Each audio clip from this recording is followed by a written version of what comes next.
"He's lying," Rachel Davies said. "What?" Ellie nearly spilled the cup of overly warm coffee she'd so carefully carted across the terrazzo. Her new boss, Dr. Davies, sat in the cafeteria, absently eating what looked like cold pasta primavera and watching the 20-inch monitor perched on the counter next to the coffee maker. They were two of only 5 people in the large room, built to hold the entire lunchtime crowd of a D.C. area boys' school, but now utilized only when sessions of forensic training were being held. The last 2 had ended the week before. Until more started the following month, the cafeteria provided only coffee and use of a microwave. For anything more, the Locard staff were on their own. The television monitor replayed the interview of Greg Anderson appealing for the return of his wife, Ashley. Ashley, 4 months pregnant, a white 25-year-old, apparently went boating one day 2 weeks previously and disappeared. After 1 week, local fishermen found the empty boat bobbing in the Gulf.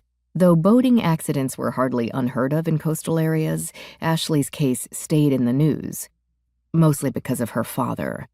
Martin Post, the 3rd richest man in the United States, genius of oak tree software and hardware design. There were few computers in the world that didn't churn up cyberspace using his components. And now, a mere mile from his opulent Florida fortress, his only child had washed up on a beach among the seaweed and discarded water bottles. On the screen, Greg Anderson pleaded for any information about his wife. "If anyone saw her, if anyone was on the water that day, please call the tip line and let us know.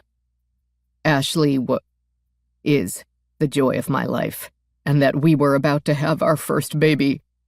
He broke off and put a hand to his mouth, his eyes screwing up into tight knots, apparently overwhelmed. "Totally lying," Rachel said again.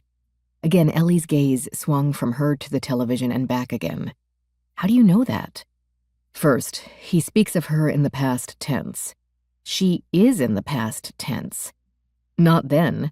That interview was shot on the day after she disappeared." Her new boss tore open a bag of chips, chewed one with a thoughtful air, then set the bag down to position her hands with all 5 pairs of fingers touching.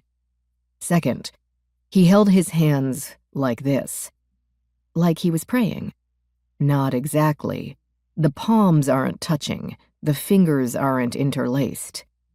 It's called steepling, and is a huge indicator of confidence, one of the biggest.